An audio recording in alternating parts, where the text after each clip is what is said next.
मेरी माँ, कान खोल के सुन लो, 5 महापाप हमारे यहाँ बतलाए गए हैं। श्रीमद् भागवत जी में 5 महापापों का वर्णन आता है। पहला, स्वर्ण की चोरी।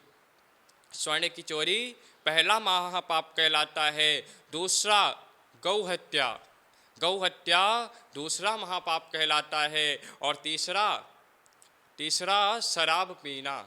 ये तीनों महापाप हैं। और जिस श्रेणी में गौ हत्या आती है, जिस श्रेणी में शराब आता है, उसी श्रेणी में सोने की चोरी आती है, गौ हत्या आती है और गुरु पत्नी का पर गलत नजरें। चौथा महापाप कौन सा है? 3 मैंने आपको बताया ना, कौन कौन सा?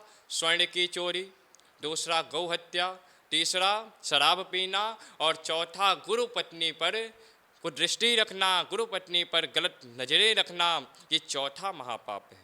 अपने गुरु जी की पत्नी पर गलत नजरें रखना, अपने गुरु जी पर गलत नजरें रखना, गुरु के संग काम भावना रखना या गुरु पत्नी के संग काम भावना रखना, भाव रखना, यह गलत है। ये 4 महापाप हैं। और ये 5वां महापाप कौन सा है? जो इन चारों के साथ उठना बैठना लगाए, वही 5वां महापाप कहलाता है। इन चारों के साथ भी नहीं उठना बैठना चाहिए। व्यक्ति जो कर रहा है, वो आपका भले ही कोई मित्र क्यों ना हो, पर उससे भी आप व्यवहार को त्याग दो, उसके साथ मत बैठो, वरना उस पाप के भागीदार आप भी बन जाओगे।